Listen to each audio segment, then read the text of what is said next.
Yes. Hi. This is a change of subject. I was going to ask about the movie, but he beat me to it. First of all, I'm going to say I don't write fan fiction, so I'm just curious to see as an author what your take on other people creating in your own universe, how you...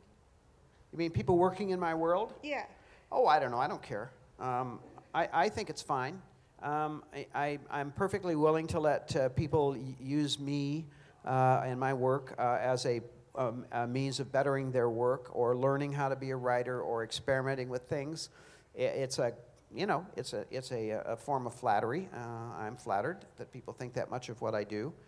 It's kind of a dead end because you can never do anything with it. And if you do, you will get a call from the lawyers at Random House really fast. So, you don't want to do that. But, I think everybody has to find their way. And sometimes writing fan fiction, well, in instances I'm sure you can recite, if you pay attention to how certain authors have got published, they started writing fan fiction, Nothing wrong with that. And the idea is to get to a point where you get an idea that works for you, where you can go off with your own material. And that's kind of the way I feel about it.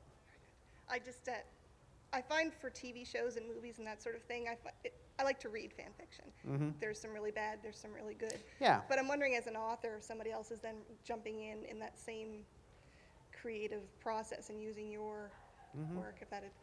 Yeah. That was my question. I don't read...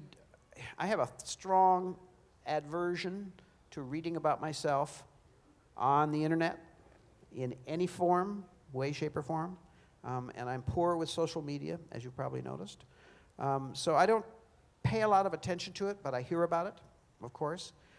And I know that some of it's pretty good, some of it's maybe not so good, and which is also true of publishing. Some of its books I read are really good, some of them aren't so good. So there you go. Life imitates Thank you. the internet. Okay. You and I have similar aversions. The only difference is yours is probably a lot more positive about you, what they say on the internet, than what I read about myself. Don't read about yourself. Police reports, it's Seriously. bad. Sorry, your question right here. Sure. Something nice and easy. Names.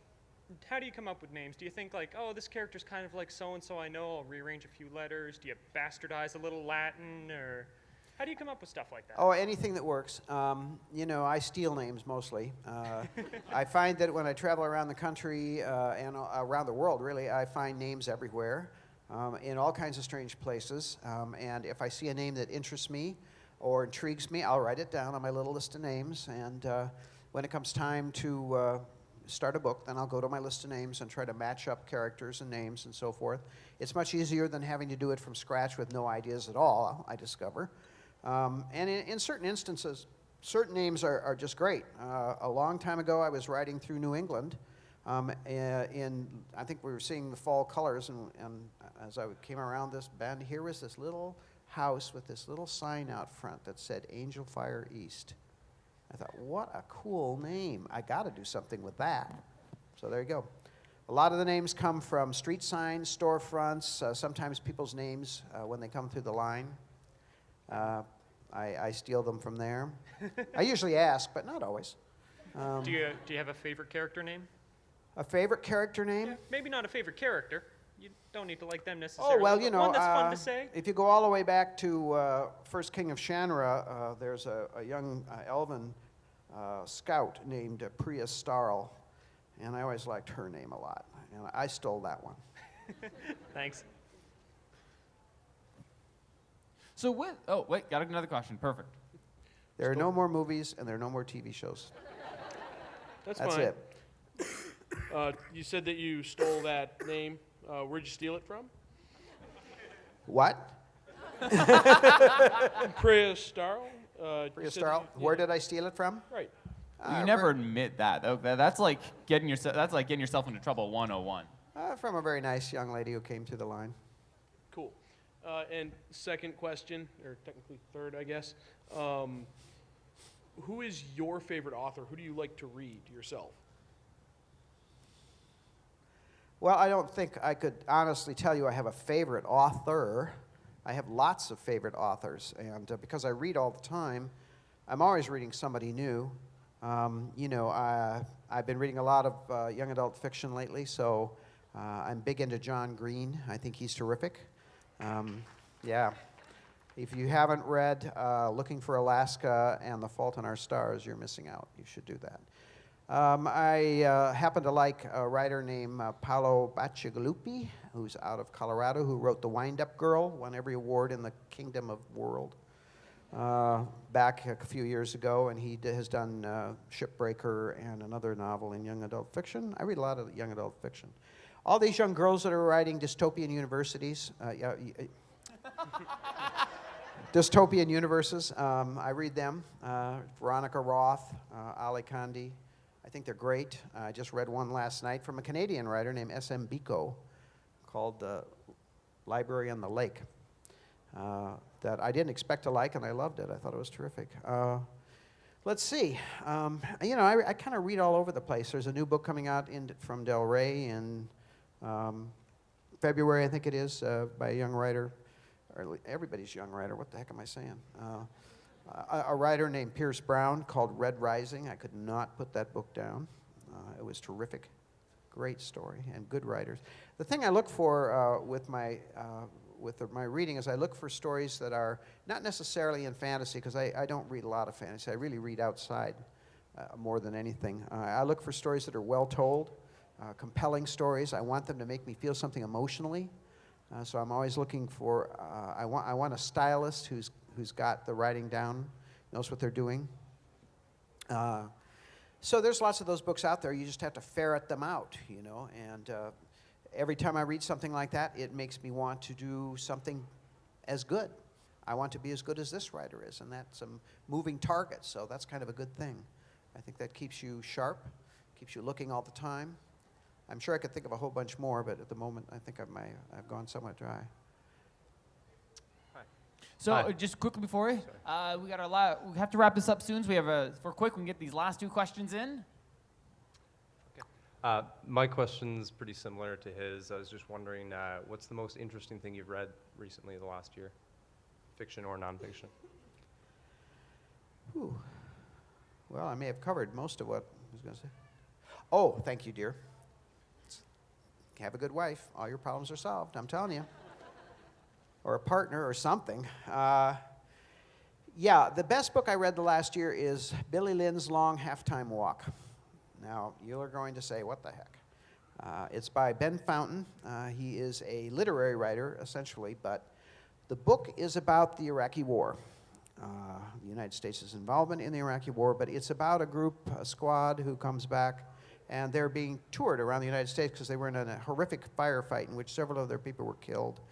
Various heroic acts were performed, and they're being shown off as typical of our military heroes fighting in Iraq. And the whole story takes place at halftime and Thanksgiving at the Dallas Cowboys Stadium. It is a microcosm of the way in which various strata of society in the United States looks at the war, and it is unputdownable. It is an amazing story. Okay, that's the best thing I've read in the last year. So our final question here.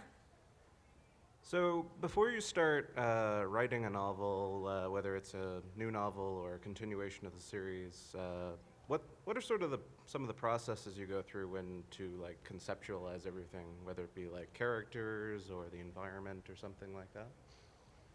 Well, a lot of it's flailing around, I suppose, in the first place. I like to have a thematic idea before I start, usually something I'm pissed off about. I get a lot of that by reading the newspapers these days or listening to any talk show in America.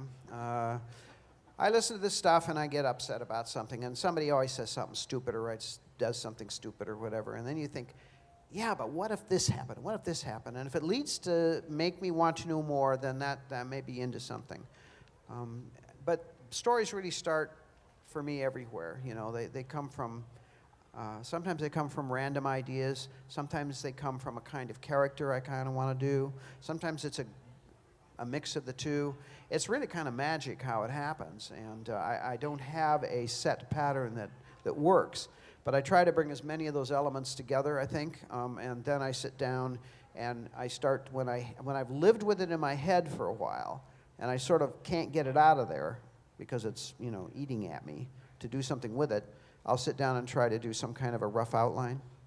and eventually it will coalesce into a more extensive outline, a chapter-by-chapter breakdown. Sometimes I will do half a book, sometimes I will do the whole book, and sometimes I'll just start writing.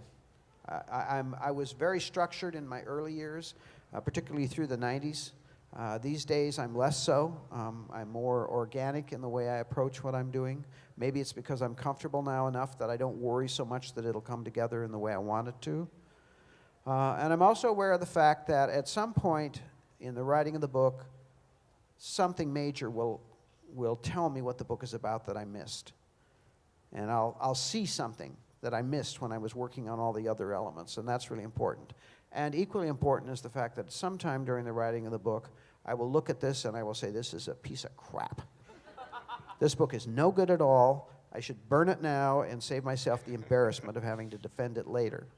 And I'll walk away from it for a few days, and then I'll come to my senses and say, you know, it's pretty good. It's all right.